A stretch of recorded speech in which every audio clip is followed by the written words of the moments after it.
All right. Hello and happy holidays to everyone. Merry Christmas Eve, right? We have 2 days before Christmas.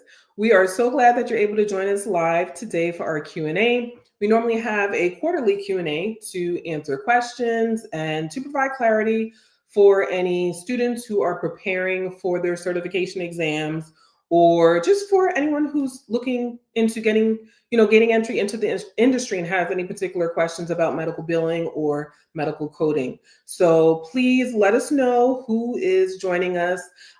Put your names in the chat.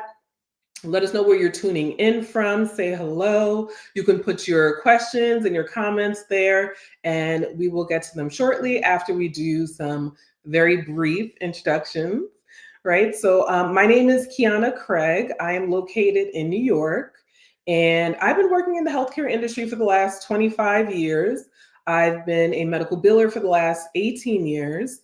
I started my home based medical billing business in 2008, and I became a licensed AAPC approved medical billing instructor 5 years ago. So I've been assisting students with preparing and passing their medical billing certification exams and providing hands on training that is so important and vital and needed to be eligible for opportunities. So, in addition to that certification, the hands on training is going to give you like a leg up. So, that's a little bit about me, Natasha. Yes. Good evening, everyone. I am Natasha C. Miller, also known as the Medical Mompreneur, and I've been in healthcare now for over 24 years. Oh my goodness, the time has gone by quick. So I am certified as a professional coder, professional biller, certified risk coder, and also have my RHIA. And then I have my Master of Science in Health Information Management.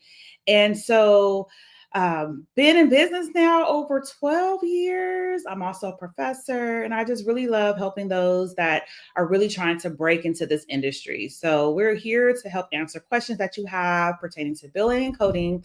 Like Kiana mentioned, put your questions in the chat. Let us know where you are joining from. We would love to be able to answer your questions on tonight. So let's get started. Yes, so we have Kira joining us, and welcome to you. All right, so like we said, put any comments or questions that you have in the chat. We'll go ahead and just talk about the importance of each credential, and if we see any comments, we'll go ahead and address them at that time. All right, so I'll go ahead and start with the CPB. So what is the CPB, right? So the CPB is a certified professional biller credential with AEPC. This is their medical billing credential. And once you obtain that credential, it kind of confirms that you've mastered the revenue cycle, right? You understand how to verify eligibility and benefits. You understand how to create clean and submit timely claims. You understand how to post payments accurately. You understand how to work on accounts receivables, those outstanding insurance and patient balances. And then, of course, how to handle collections in compliance with healthcare regulations. So you're mastering medical billing, mastering the revenue cycle.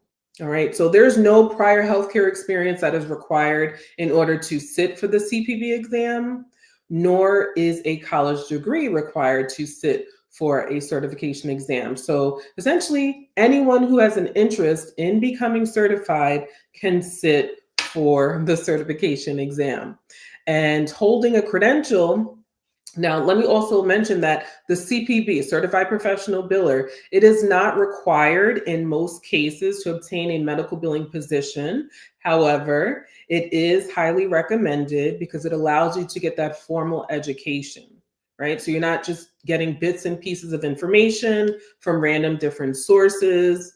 You are learning from a trusted source from AEPC. So you're getting that formal education, and it's for any individual who may be brand new to the industry with no knowledge, or again, for those who maybe have some experience and they're just looking to level up and get that certification behind their name to, again, confirm that they've mastered medical billing and the revenue cycle.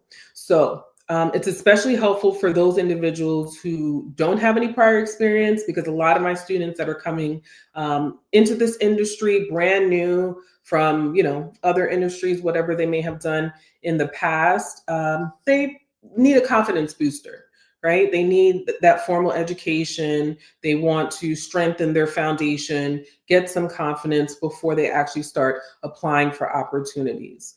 And I'll also mention that college degrees are not required, right, in this particular industry. So for medical billers, you don't need a college degree in order to be eligible for an opportunity. In lieu of a college degree, you can consider obtaining that certification. It's much more cost effective.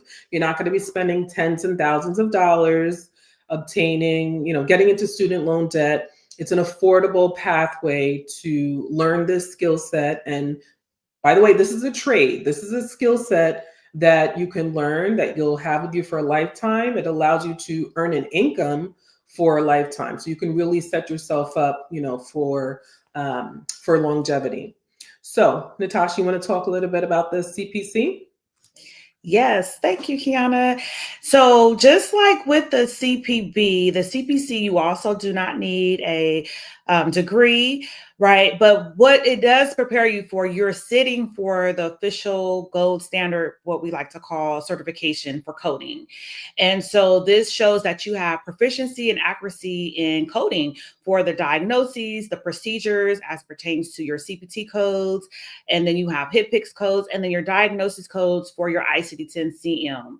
Now, if you do not have any prior experience, then you can still sit for the exam. Hopefully, you take a course that prepares you for the exam. But if you have no prior experience, then you will have what's known as the CPCA. So you are a certified professional coder apprentice, and someone who has at least 2 years of experience, then you won't have that behind your certification. AAPC is the organization that you do get certified through to receive your CPC.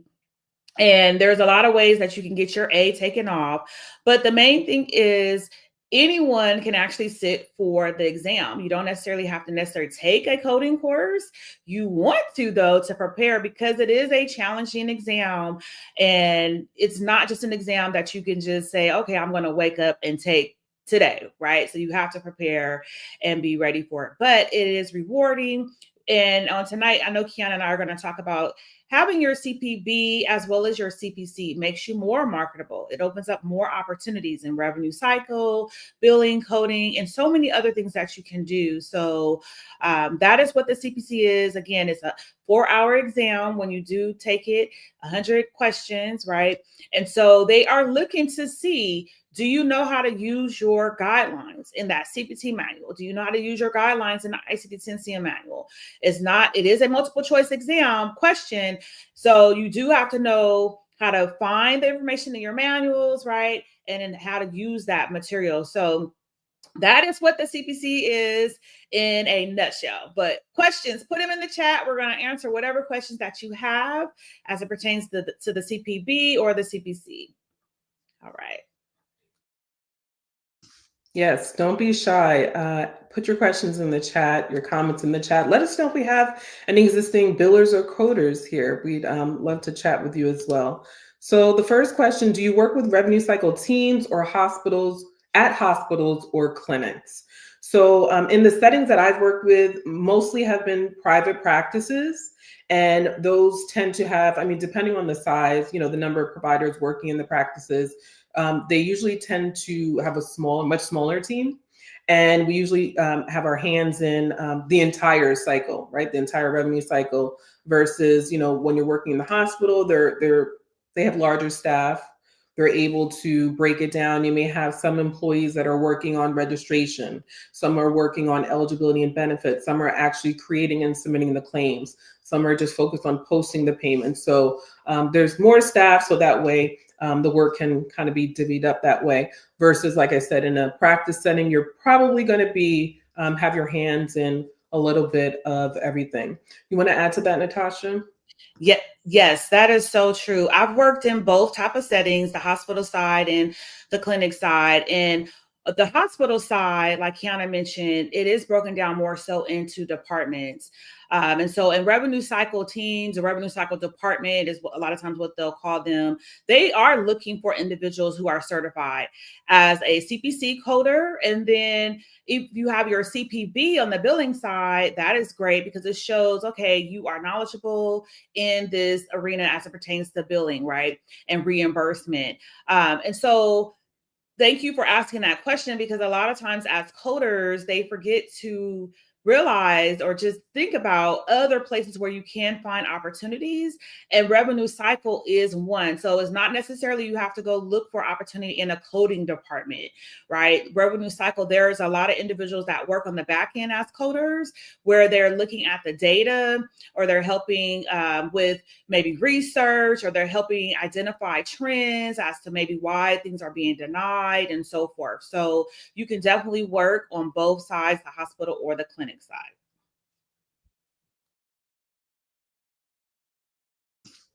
Okay, great question. Next question. Hi, watching from overseas. Are these certifications available for non-US residents? Are the exams online or in person? Thank you.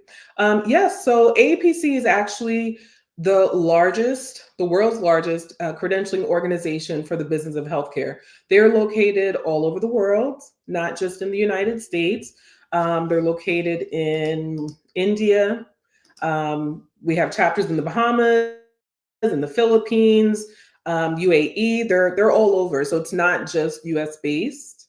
All right. And the certification exams are available online. So you do have the option of either taking them remotely from home or wherever you're located at, or you can take them in person at a testing site. But the examinations are online. They're electronic on a computer. So they did discontinue the paper exams in 2023. So they're 100% online. Next question. What is the best training for medical billing? Well, I am a licensed AAPC approved medical billing instructor. In addition, like I mentioned earlier, in addition to helping my students prepare for and pass the CPB exam, I also provide hands-on medical billing training in my signature program, which is Biller Boss Bootcamp. So you're not just getting the formal education, you're actually getting the hands-on training using real medical billing software and learning the day-to-day duties of a medical biller. And it really is invaluable because it really does help you to get job ready. You're going to learn the skills that employers are actually seeking so that you can go in day one, learn their billing software, and then be able to pretty much get started. Next question. Right now, I'm working in NAC Global. I have 2 years experience in medical billing and DME and pharmacy. Can you assist me how to get a job in America? So that's not my area of expertise, but what I will say is you can try to work for organizations who have workforce in the United States, but also internationally. So maybe you can look into, for example, working for an insurance payer who may have workforce, not only overseas, but in the States. Do you want to add anything to that, Natasha? No, that's good. Yeah, that's good for now. Mm-hmm. Okay, Kimberly, what is the responsibility of a credentialer? So, credentialing, so typically it's not the standard, it's not part of the job description of a medical biller or coder. A credential could solely just do credentialing. And when you say credentialing, I don't know if you're referring to payer enrollments, because usually when individuals mention credentialing, they're actually talking about enrolling the provider into the health plan to become a participating provider, to accept that insurance, be able to, see their members. So if that's what you're referring to, it's getting those providers enrolled into the health plans, working with the insurance companies, making sure they receive all of their credentials and that they become in network. Okay, they're part of the network with their different plans so that, again, they can care for their members. All right, Natasha, you want to take this one? Yes. What advice would you give a dually certified coder, CCS and CPC, that hasn't coded in a while, but wants to jump back in the game of coding with not a lot of experience? And how would you start that? Great question. And so, as I'm answering, I do have some questions for you. If you can put back in the chat for me, how long has your wow been? What's a wow, right? And let me know too what your experience looks like. But you are CCS and you have your CPC. So congratulations on that, right? That's awesome. Amazing. So a few things, dust back out your books, right? Go back to the old school, get your books, your training material that you learned, and you need to begin practicing, because coding is repetition. So the more you do it, the better you will become, right? And so as you are practicing and going back over the material that you learned, your coding manuals and so forth, you got to brush back up on your guidelines. You got to get back up to date on what are the codes that we're actually using.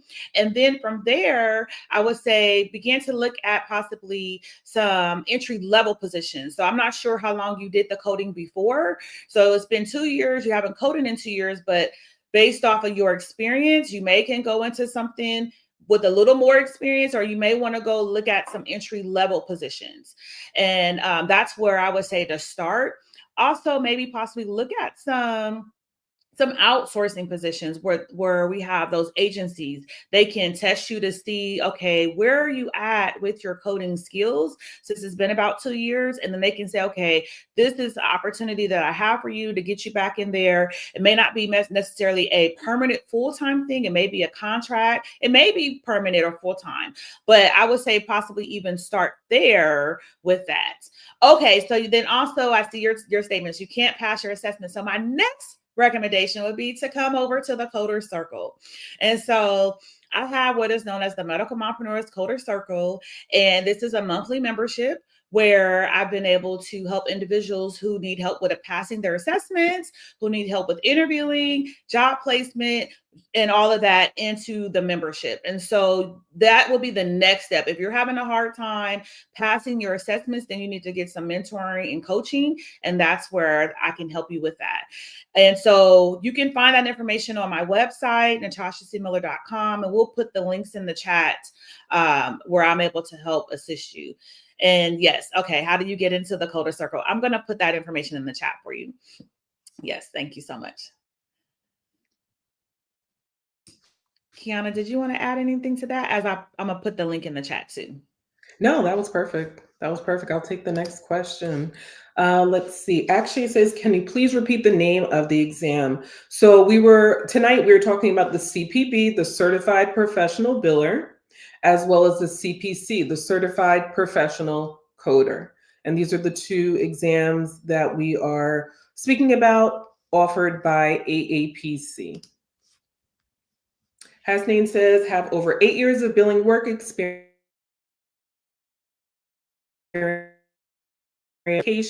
Is there a way to find out what type of questions? It is very detailed. If you go to the website will inform you of the breakdown.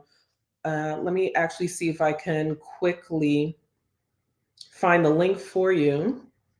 The website, again, is very detailed. It's going to give you the breakdown of the exam. It's going to show the number of questions. And I'm going to try to find that for you quickly. Also, the practice exams. You want to invest in the practice exams because that way you'll be able to see the types of questions that you will see on exam day. It may not be the same questions word for word, but they will be similar. So the same individuals who created the exam created the practice exam. So they're going to be similar. And let's see, I'm just trying to get the link for you. I'm going to put it in the chat, and you'll see right here, if you scroll down to the bottom, the types of questions that you can see. But again, invest in the practice exams. There are 3 practice exams for the CPB.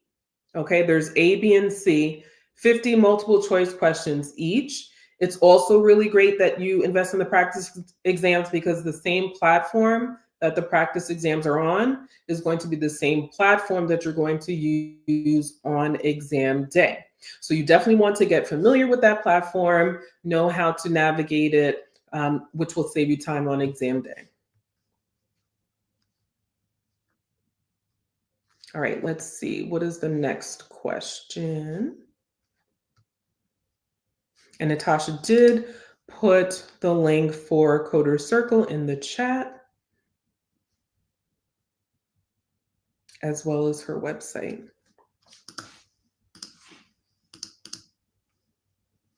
Okay, so I think we're caught up with questions. I believe we've answered all the questions. So, one other thing that I wanted to mention tonight was APC exam changes. So, a question that I frequently see on social media, on Facebook, everywhere, is asking about fill in the blank questions. Natasha and I are both APC approved instructors. We work with APC. They have informed us that the fill in the blank questions will not be added to the CPB nor the CPC exam for 2025. They haven't even started beta testing it. I believe what they've done so far is just added them to practice exams. All right. So you may see them on the practice exams, but they haven't even started beta testing them, which means they will invite examinees who are scheduled to take the exam to participate and ask if they want to take an exam that has fill in the blank questions on them. And you can opt in. You can say yes or no. It's completely up to you. So they'll be beta testing it for a while before they introduce that into the actual exam. And then they will notify all of us in advance. So you're never just going to, show up for exam day and be completely surprised with a fill in the blank question. All right. That's pertaining to the CPB and the CPC.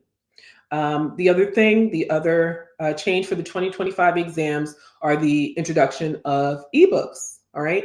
The codebook ebooks, they're going to implement that at some point. I don't have an exact date, but we were informed of that as well. So, Natasha, why don't you talk a little bit about the codebook ebooks?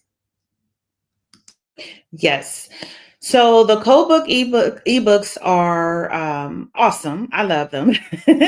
It's really user friendly, easy to use. You're able to really find your codes just like you're using your regular manual, right? But you have them on your computer. They're through Vital Source, and so really a really cool tool that you can use, right, as an option. And I believe, Kiana, they said they're going to give them the option, right, to either use their books or not. So just be mindful of that. I also did hear them say that if you decide to use their books, their ebook, you won't have like any of your notes, right? So that's something that you have to take into consideration. But with the ebooks, it's really easy to find your guidelines if you need to go reference there really quick, or just find your codes, right?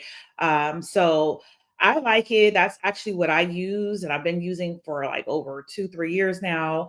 I do have physical copies, but I rarely open them up. I'm using ebooks for training, for teaching, and my students and everyone that I share with, I get positive feedback. So really good. All right. I think Ronnie has a follow up question for you. Yes. What's included in the $35 a month? My website looks good. Thank you so much. Do I work with you over the phone for passing the assessment? So great question. Yes. So for $35 a month, a lot is actually included. So once a month, we come together for our Q&A through Zoom, and that is where you're able to come in and get your questions answered actually through Zoom, right? So you can have your cameras on or off. You have that option, but also you have tons of resources. So I'm just going to talk from the top of my head without even looking at my site. So we have our job search board that is also there. We have our awesome industry ready materials. So we have templates, we have checklists, we have some resumes, cover letters, we have a job achievement tracker that is already there for you. Any lives that we've done monthly and with our experts that have come in, those are there as replays available for you. And I'm trying to see, what else am I missing? I know I'm missing something at the top of my head, but a lot of great things are there. So really low cost. And so you get me in a group setting, and you're able to come in and get your questions answered. Oh, then you also have the discussion board where you can put questions in, and I'm able to answer at any time as well. And so we also do mock interviewing. So if you need help with that, and then we have our reviews in there. So if you're preparing to take an exam in there, and then if you need help with assessments, we are there to help you with that. So we don't have one-on-one phone calls, Ronnie, if that's what you're asking, but in the Zooms, the Q&As, you have that available to you.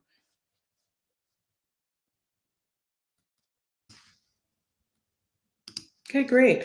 Next question, Hazel. Would you recommend someone to just take the test without actually taking a course? Backstory, I was taking a course with someone, but COVID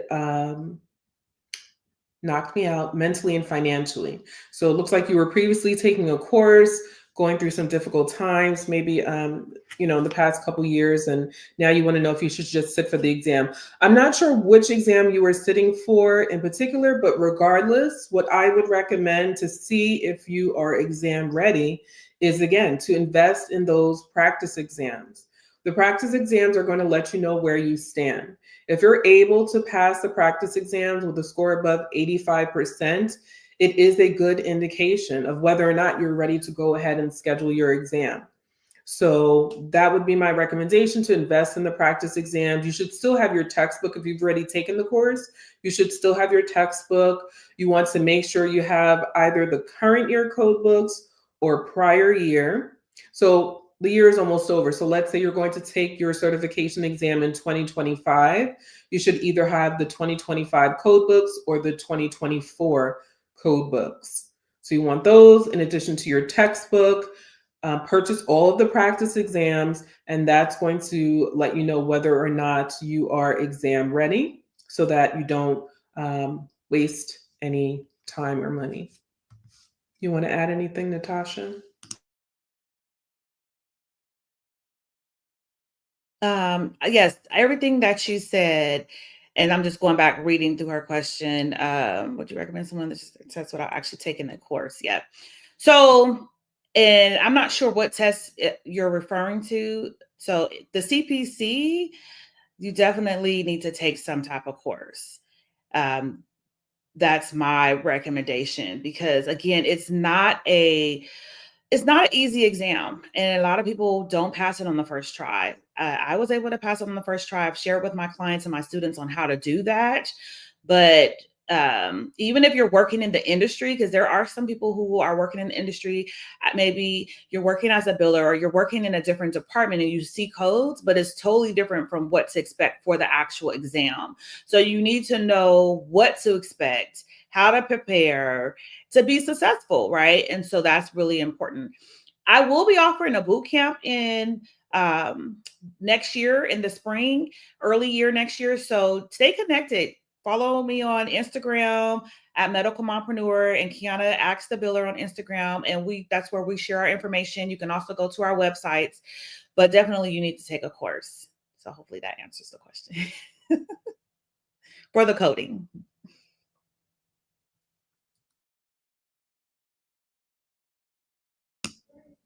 There's another one for you. Okay.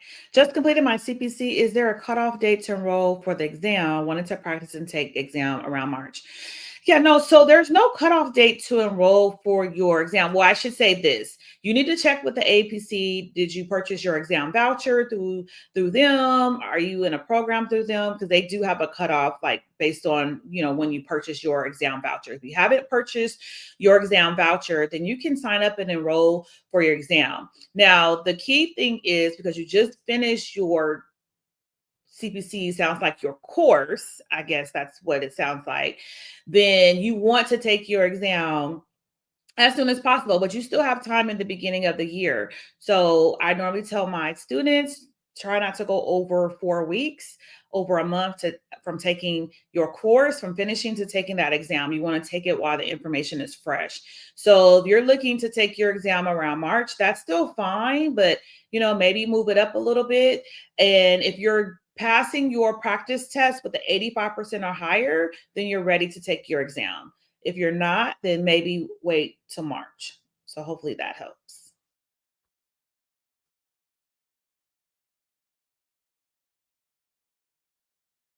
Okay, let us know in the chat again any final questions regarding the CPB or CPC. So once you pass your certification exams, you have to maintain those certifications, right? That's not, the end of it once you pass. We have to maintain our credentials by doing two things. So number one, we have to pay our annual membership dues, all right? And if you aren't already aware and you are a member, our annual dues are going up to $222 per year. So they're going up $1 per month in 2025. And then we also have to earn CEUs. So CEUs are continuing education units. So essentially, we just have to continue to learn. We should be staying on top of industry changes. So there are many different ways that you can earn free CEUs. You can attend virtual chapter meetings, which are available almost every day. They're available all the time. You can browse all the chapters on aapc.com. You can read the monthly magazine, AAPC the magazine, and answer the quiz questions that will allow you to earn one CEU per month. There are a lot of different organizations that offer free CEUs. I have to plug Medical Billing University. That's my monthly membership. I offer a minimum of 3 CEUs for certified members every month. We have guest speakers come in and speak on various different billing and coding topics.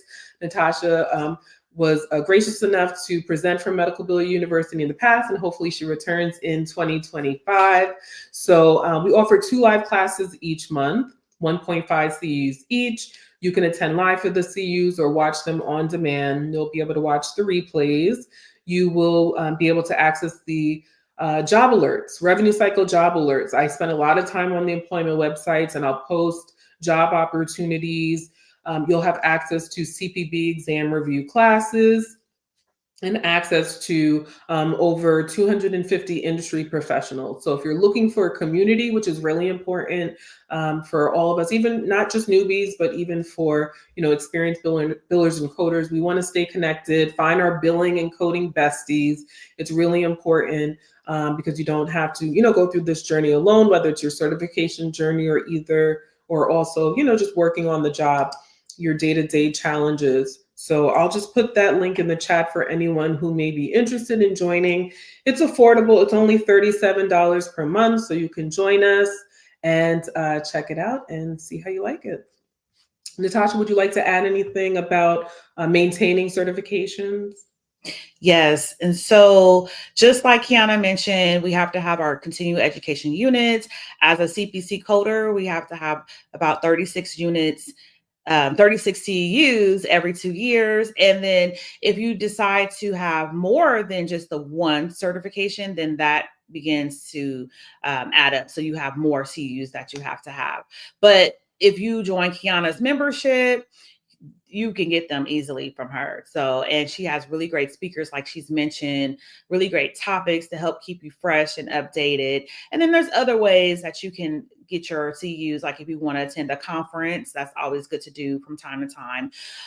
But yes, we have to stay up to date because things are always changing. And so you just really want to be mindful of that, to stay connected. It's also a great way to network with others and to see, well, who's hiring and how to get into this industry and all of that, right? So really great things to do when it comes to having your CEUs as well. Perfect. All right. So I don't see any additional questions about the CPB or CPC. I want to thank you all for joining us live. Again, we go live quarterly. So please join us again. We'll be back in March, right? March of 2025. We wish you all happy holidays and all the very best in 2025. Please stay connected. I'm going to put in the chat. Well, you can, of course, subscribe here on YouTube, subscribe to the channel. I'm also going to put my link for Instagram as well as my website, which is justaskthebiller.com. And Natasha, please share your final words and your contact information as well. Yes. I am putting in the chat. I have a free masterclass coming up on January 4th. It's a Saturday. It is virtual, so it will be at 9 a.m. Pacific Standard Time, 12 noon Eastern Time. And so it's free. So I would love for you to come. And the website is on building a successful career in medical coding. And so the link is in the chat. Also, I will put my website back in there. But so if you are new to coding, or you've been in coding, or maybe stepped away and you're trying to figure out, how do I advance? How do I get to the next level? This free masterclass will be for you. So I would love for you to come. So I just put that registration link in there. And then again, my website is natashacmiller.com, and I will put that back in the chat. And just follow us I'm on Instagram at medical mompreneur, at medical mompreneur. Perfect. Thank you so much. Again, happy holidays to everyone and stay connected. Good luck on your certification exams, and we'll see you in 2025. Yes. Happy holidays, everyone. Thank you.